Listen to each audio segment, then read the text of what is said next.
Feebas is one of the most ugly, most disgusting, and weakest Pokemon to ever exist. It only exists to evolve into Milotic, and that's it. It's literally good for nothing else, it's trash, it's garbage, and at least Magikarp is cooler and more iconic. This fish, on the other hand, is just god-awful. That is what I would have said if I hadn't read one of the most tragic and most emotional tales of Feebas from Pokemon Adventures Ruby and Sapphire. Because the Feebas arc in this manga single-handedly made Feebas become one of my most beloved and favorite Pokemon of all time. And though it was once a Pokemon that I looked at with disgust, it is now a Pokemon that I see with immense beauty in my eyes. Let me tell you how it all happened. For those of you that don't know, Pokemon Adventures is the main manga of Pokemon. It takes the story, characters, and details of the video games and blends it all together to create an all-new seamless story. Each volume and arc is titled after the games, and if you've been following the channel, you would know that we covered a few videos on my favorite arc of the Adventures series, Pokemon Adventures Ruby and Sapphire. The Ruby and Sapphire arc of the story takes the Hoenn games and really shows how devastating Team Magma and Team Mako's plans really are, something the games couldn't convey at all. And more so than that, the Hoenn crisis, or in other words, the battle between Groudon and Kyogre, is shown on such a large scale in a way that's catastrophic to all of Hoenn and the people living in it. It really makes up for everything the games lack in. But this is largely to do with the second half of this story. That's not what grips the reader in the beginning of the story, because the main reason why people get invested in this story is because of these two.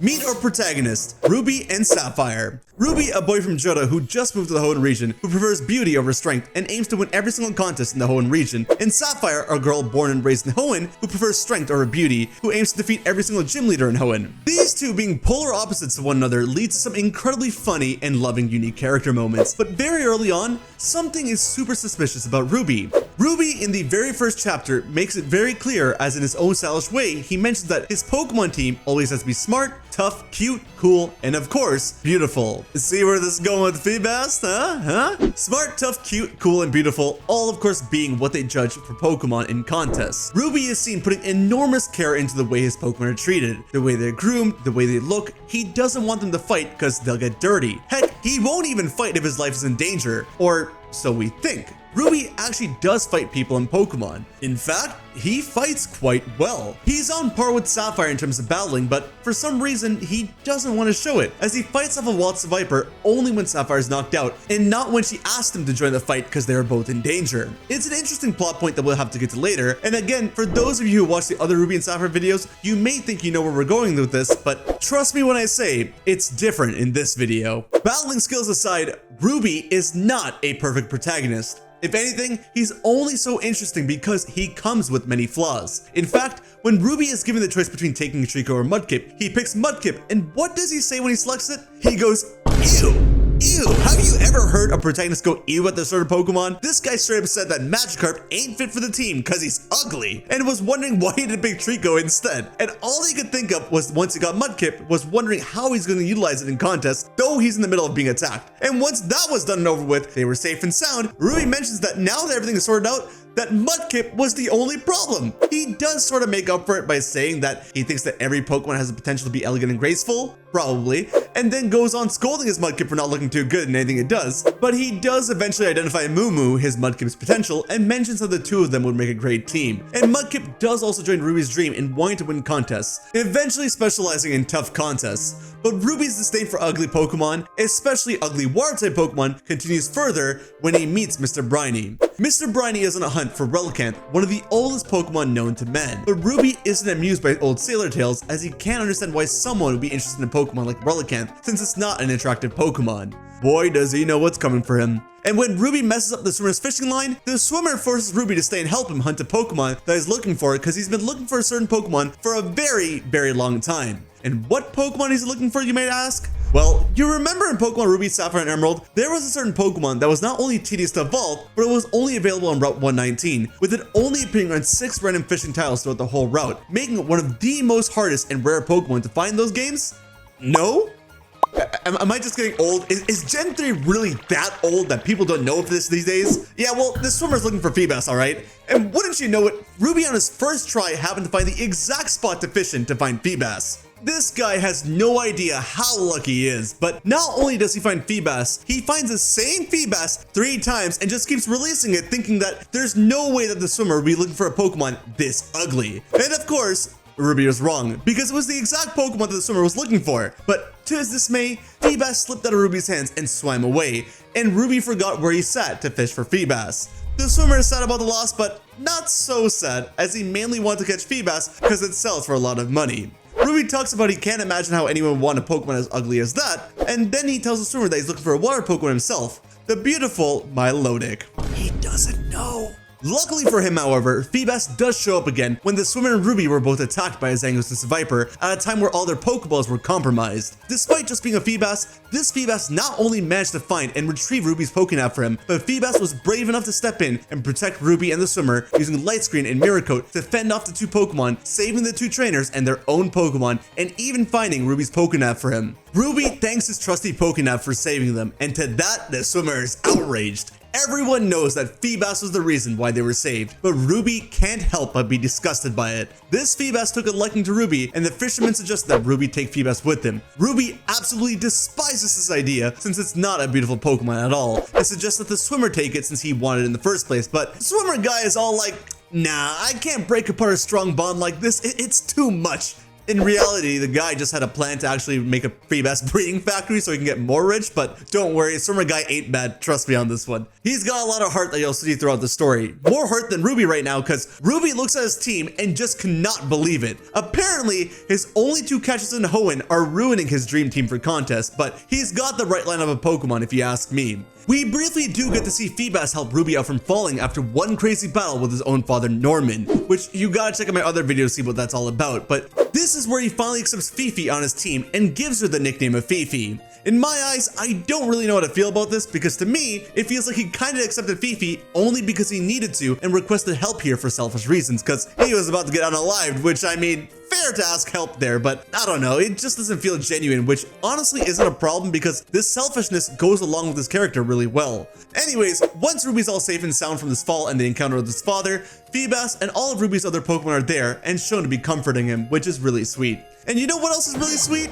You hitting that subscribe button because it's free and only 2% of my audience, yes, 2% of my audience is subscribed, so it would mean a lot if you did sub. I'll also note to make more manga videos. Also, if you want to show paid support, you can join the members group to get early access to videos and shoutouts like this on the channel and some other cool perks. Past this, the next time we see Ruby with Fifi, he's almost in total acceptance of Fifi and who she is. Keyword almost. For the first time in Verdant of Town, Ruby assigns his existing team to different contest categories to take part in the normal contests. Nana the Mighty Anna for the cool category, Kiki the Delcatty for the cute category, Mumu the Marshmallow for the tough category, Fofo the Castform for smart category, and of course, Fifi the Feebas for the beauty category. But this isn't because Ruby thinks that Fifi is beautiful. On the contrary, Ruby knows Fifi's outer appearance is ugly, and he thinks that to make a mark as a coordinator, he can't just win with simply obviously beautiful looking Pokemon, and that if he can win with the Pokemon like Feebas, everyone will be amazed and will have to recognize his skills as a contest star.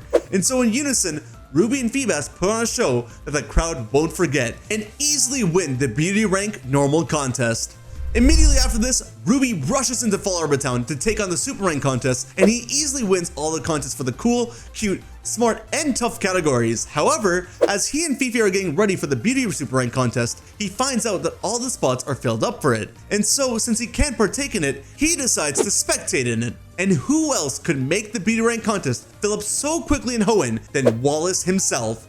Wallace makes his debut appearance in the manga, and he leaves everyone, including Ruby, stunned by his performance, his elegance, and his own Pokemon. He even stops a soon-to-be couple from fighting with a little bit of grace. Ruby is incredibly jealous by him, and he's so envious that he runs after Wallace as he's leaving, and in a super cocky and arrogant way, he challenges Wallace to an outdoor contest challenge in the beauty rank, saying that Ruby would have beat him if he was allowed to participate. So, since he wasn't, let's have a match here and now. Wallace finds all of this very amusing and accepts his challenge, and it's here that we get to see Ruby's true feelings towards Fifi. Though Fifi and Ruby have been bonding, and it looks as though Ruby has accepted Fifi, when it comes to facing Wallace, Ruby dismisses Fifi immediately, saying that he doesn't think she could fare up against Wallace, and goes on to use all of his other Pokemon against Wallace, meaning that though they've gotten closer, Ruby still views Fifi as ugly, despite how much she's cared for him and done her best for him. He still doesn't value her or her skills. Ruby eventually loses to Wallace, but is totally enamored by his skills and wants to be his student. Wallace declines, saying that he doesn't take on students, and eventually, because of Ruby's persistence and because Wallace recognizes that Ruby is Norman's son and that he couldn't get as harsh as Norman, decides that it's best to take Ruby under his wing and accepts him as a student. Wallace does mention that he doesn't know how much he has to impart or teach Ruby, and while I agree he doesn't teach much, he does teach Ruby one harsh lesson that he will never forget for the rest of his life. But first, Ruby had to win that Super Rank contest in Beauty with Feebas, and he did. And I want you to remember this panel and cherish it, because this is the last happy moment that you will see with Ruby and Feebas ever again.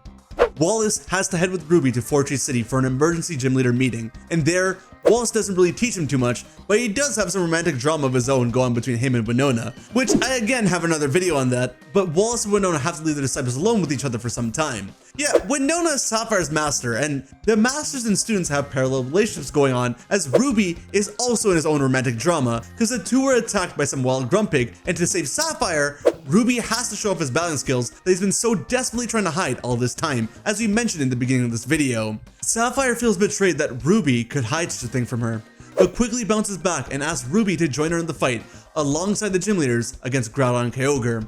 You see, the gym leaders called for a meeting to stop Team Magma and Team Aqua as they realized that they were going to awaken the super ancient Pokemon. And for this, they needed to gather the strength not only of the gym leaders, but also Sapphire, since she's been shown to be super competent and powerful. But no one thought of asking Ruby because no one knew Ruby was this strong. But when Sapphire finds out, she asks Ruby to join because all of Hoenn is at stake. Lives are at stake here. And you would think that Ruby would join in this effort, but no. Ruby declines, saying that all he cares about is winning contests, and he doesn't care about the Hoenn region. That, in fact, he's planning to go back to Johto as soon as all of this is over, so he could care less. Sapphire is devastated at Ruby's level of selfishness and is full of rage and tells him to never show his face in front of her ever again. Ruby is also hurt and conflicted by the whole interaction and claims that he had no other choice. But you see, the reason why Ruby is in constant conflict here is because Ruby is not in full acceptance of who he is. He could not accept the battling nature of his character because when he was a child, he was so strong and powerful that while trying to protect his childhood friend against a wild Salamence, he protected her and won. But in that process, his friend grew more scared of him than Salamence. He was so ruthless that it wasn't Salamence who became the monster, it was him. And since that day, he vowed to pursue beauty over power. But this isn't something he shared with anyone, and kept a secret all to himself. Ruby eventually realizes that since everyone here, including his master Wallace, is here to fight and protect Hoenn, he will only be in their way. So despite him doing his best to convince Wallace to take him up as his pupil, he quickly decides to keep that aside and run away so that he doesn't have to face anything to do with battling and with his own inner struggle. Wallace notices and chases after him and realizes that Ruby must be heading to Slateport City to take on the Hyper Rank contest, and when Wallace arrives there, the city is submerged due to Kyogre already being awakened. Now, you would think that with a catastrophe such as this one, and with people actually getting injured and going to hospitals and all, that the contest hall would be closed, but no. Somehow, the contest hall is still open. Even the swimmer guy from earlier comes in and is shocked. And wouldn't you know it, Ruby is the only participant in all the contests, so by default, he won all the contests in the Hyper Rank. Except for Beauty. Why doesn't he learn to take on the Beauty Rank contest first? He signs up for the Beauty Hyper Rank contest, but even during the registration, his mind goes towards Sapphire lashing out at him. The attendant at the contest hall then asks Ruby, where's the Pokemon that Ruby's gonna be using for the Beauty Rank contest? And Ruby calls out for Feebas and just snaps at her when he realizes that she's been lagging behind. Almost like he's taking out his anger from the situation with Sapphire out on Fifi. Ruby participates in the beauty contest and rushes the MC for his ribbon since he's the only participant here, but to his dismay, his Feebas doesn't get a single point in the first round because a second participant showed up to the contest hall last minute. Ruby is furious, but while his emotions are clouding him, this secret participant managed to secure the victory in the second round of the contest as well. Ruby, outraged, lashes out at Fifi again, but this time in a way that was irredeemable, asking Fifi why she can't score any points when there are only two people here, and that Ruby never should have let her join his team in the first place, and that he should have found another Pokemon better suited for the contest instead. A Pokemon like Milotic. Ruby's other Pokemon are all shocked by him, and in some way their expressions get to Ruby to cool down a bit, but it means nothing when the next page over is one of the saddest things I have ever seen in Pokemon. I'm telling you, man, if you had told me that I would get emotional by a Feebas crying, I never would have believed you. But this panel of Fifi crying in disappointment and shame is so incredibly heartbreaking. I can't even begin to tell you how it hurt to flip the page and see this. Fifi, in absolute distraught, swims away, and Ruby's telling her that the contest isn't even over yet when Wallace appears as the second contestant. Ruby, agitated at his master, asks him why he did this, as if it was some cruel joke just to make him look foolish. And to that, Wallace splashes him with water and tells him to cool down. And it's absolutely rotten to take his own anger out on his own Pokemon. More so than that, to blame his own lack of his skills on his Pokemon. And while Ruby is reflecting on this, Wallace reminds him that there's something far more important than complaining about contests. Ruby swims after Fifi, but Fifi, without looking back, swims away. The contest hall is collapsing, and the swimmer asks Wallace to help Ruby, but Wallace just watches from afar and lets Ruby go through it and fight his own battle. The swimmer decides to go and help himself, and while Ruby wants to go and find Fifi, the swimmer takes him outside of the building, protecting him from all the rubble. Ruby, now valuing his friend over his own life, only after he realized what he lost, is in tears about Fifi. But it doesn't end there. Wallace shows up and tells Ruby that Fifi will never return to Ruby, as Ruby's attitude and words hurt Feebas' feelings. He goes on to remind Ruby that this is nothing new, as Ruby did the same thing back when he first met Wallace, because despite the fact that he used Feebas in the beauty category, he didn't think Feebas was enough to take on Wallace. And he goes on to say that in other instances, Ruby, because he's so fixated on himself, doesn't hear what his Pokemon try to communicate. He doesn't trust his own Pokemon, and it's because Ruby only thinks about himself, and someone like him will never become a champion of beauty. The swimmer gently tells Wallace that he knows that Wallace, as his master, has a lot to say, but Ruby can't hear him anymore, because Ruby is out cold from the shock and from all the tears running down his face. Wallace then reveals that Ruby was the actual winner of the Beauty Hyper Rank contest, and that he asked the judges to join him in on his plan. The swimmer is outraged, but he doesn't know how great of a master Wallace is for teaching Ruby this, and decides to hold the ribbon for Ruby in case Fifi ever returned, and hopes that this would mark a critical turning point for Ruby. And like I said, he doesn't know how great of a damn turning point he set up for the kid. Ruby much later awakens in the hospital and remembers what happened to Fifi, and immediately goes out in search of her. But while doing so, Ruby is once again made aware about how everyone in Hoenn is coming together to stop the two legendary Pokemon, and that he's not able to face any one of them because he's so ashamed of running away from battling. But it's here that Ruby actually spots Fifi and is so thrilled and relieved, and he goes towards her, and it's a Magikarp. It's not his Feebas, but it's this blind child's Magikarp. This child is grateful, but at the same time, the child's jealous because if he had Ruby's skill, he would be able to help people just as Ruby had helped him.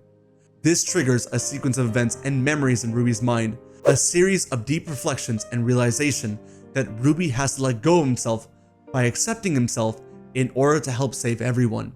He realizes that he's had the solution to what everyone was facing and going through this whole time. Ruby apologizes to the rest of his team and tells them that they lost a good friend and that Fifi wouldn't be returning to them, but he requests their help one more time as he appears on the battlefield for the showdown between all of Hoenn and Team Magma and Team Aqua.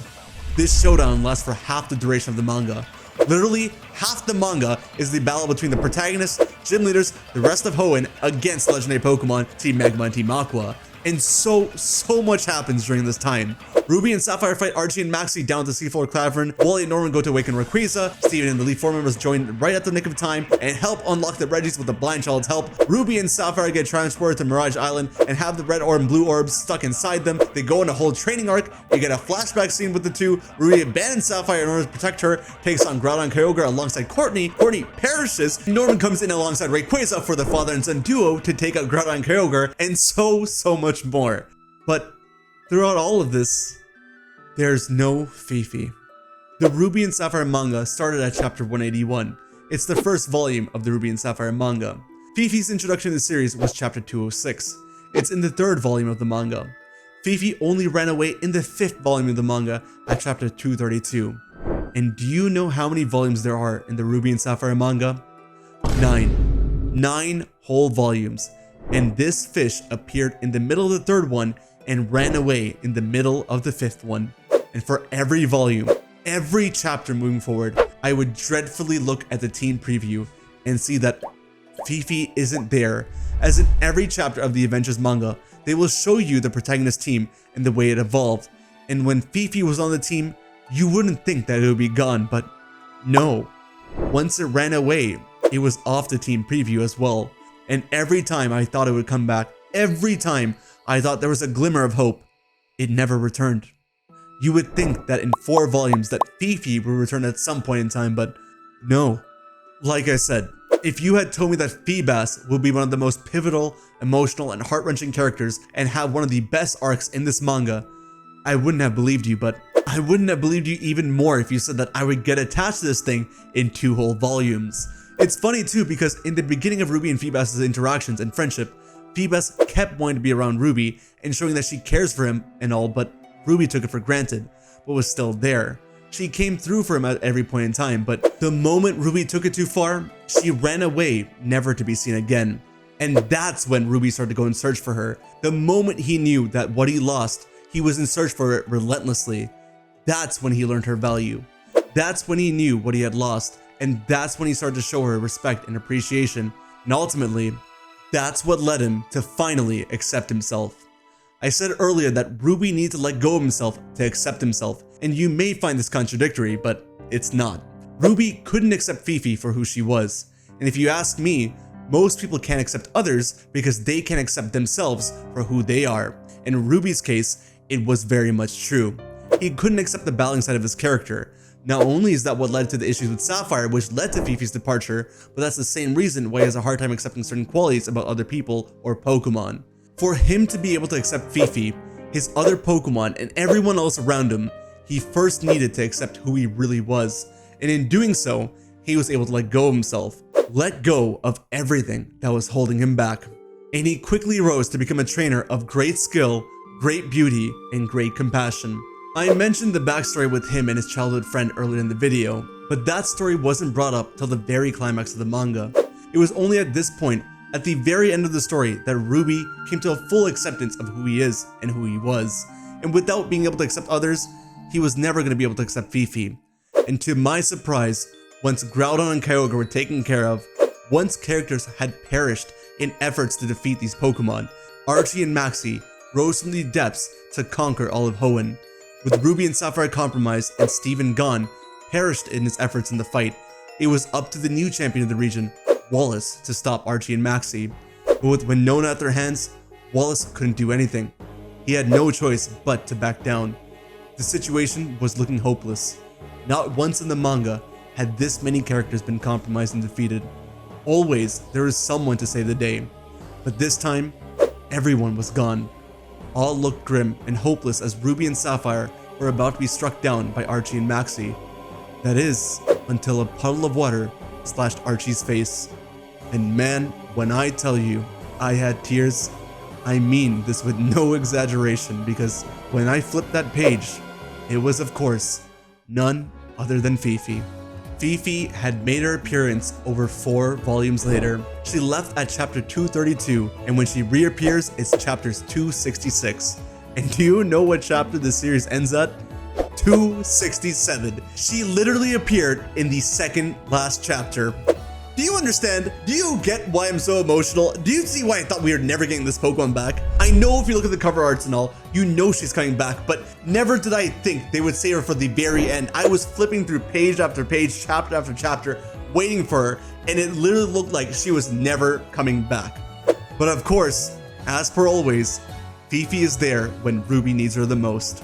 Paralleling the way Fifi first met and saved Ruby against the Zangoose Viper when Ruby had no one else to rely on, Fifi returns and springs up to attack both Maxie and Archie in a desperate attempt to save Ruby, but quickly gets slammed down by Maxie and then gets stomped on and kicked by Archie. Landing in front of Ruby, he's emotional as he can't believe it's her. But even as she's hurt, Fifi gives Ruby a smile as she's happy to see him, and he realizes that she's been searching after him all this time. Archie and Maxie claim that Fifi is ugly, and that something that revolting doesn't deserve to live. Ruby's voice breaks and questions if Fifi looks ugly to them, and he remembers that that's how he used to think as well, but now he thinks that Fifi is beautiful. It's a sweet Pokemon. Even though Ruby was very mean to it, it still followed Ruby around, and it's so brave. Though it knew it couldn't beat Archie and Maxie, it still stood up to them to protect Ruby. He further reflects upon his own master and tells them that Wallace was the same way. Just by his own warmth, he was able to put people around him at ease. And it's through Wallace and Feebas that Ruby learned that kind people have the power to comfort and enliven others around them just with their sheer presence, and that true beauty is not about what someone looks like or anything on the outside. True beauty comes from the heart, a heart that cares for and loves others. Wallace, with the last of his might, tells Ruby that he is proud to have taken him on as his pupil and hands him over what is rightfully his, the Beauty Hyper Rank Contest ribbon, and asks him to place it on Fifi. And for the first time, Ruby gives Fifi a contest call, an introduction that he's given to all of his Pokemon in contests thus far, but one that he's never given Feebas until now. Even though its body is ancient and now injured, the beauty of its heart will remain unchanged forevermore. Behold the Pokemon, Milotic. Feebas evolves into Milotic once it's reached max beauty in the games, and here in the manga, Fifi was more beautiful than it's ever been. And whether it was through Ruby's acknowledgement or not, Fifi had evolved into Milotic, the very same Pokemon that Ruby had been longing to meet this entire time. And together with his newly evolved Milotic, Ruby and Sapphire take down Archie and Maxie together. And eventually, by the end of the series, which is literally one chapter later, you even see Fifi with the rest of Ruby's team standing there all proud as they all won and show off their master rank ribbons.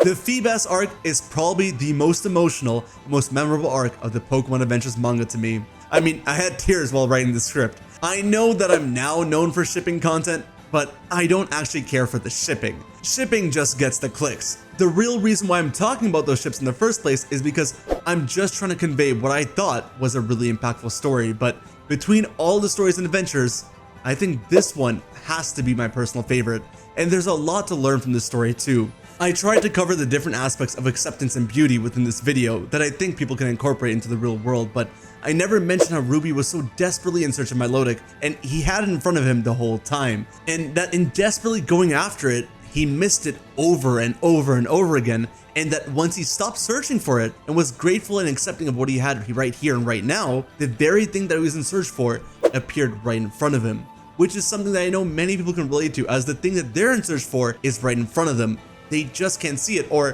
when they stop their search and start to be grateful for the things that they have, the best things start to happen to them. It's happened any number of times in the real world. Or how about Ruby's speech about kindness in the end? The kindness that Wallace and Feebas showed and shared with Ruby was eventually able to make an impact on him, and in doing so, not only did he manage to show it to everyone in Hoenn, but he was able to show it back to the two that exemplified it in the first place, saving Wallace and helping Fifi reach her full potential. This story has so many different ways you can look at it. I barely touched upon the parallel of Feebas and Ruby's first encounter in comparison to Feebas' return, or how Milotic is Wallace's ace in the games and the anime, and how well they tied the story between Wallace, Ruby, and Feebas here, but in every way that I look at it, I can't believe that it was a Feebas out of all Pokemon that was the center of the story, and a Feebas that got this level of emotion out of me, and I hope that this story and video was able to get some of that emotion out of you. Feebas may not be my favorite Pokemon, but it is a Pokemon that I will always now look at with loving eyes.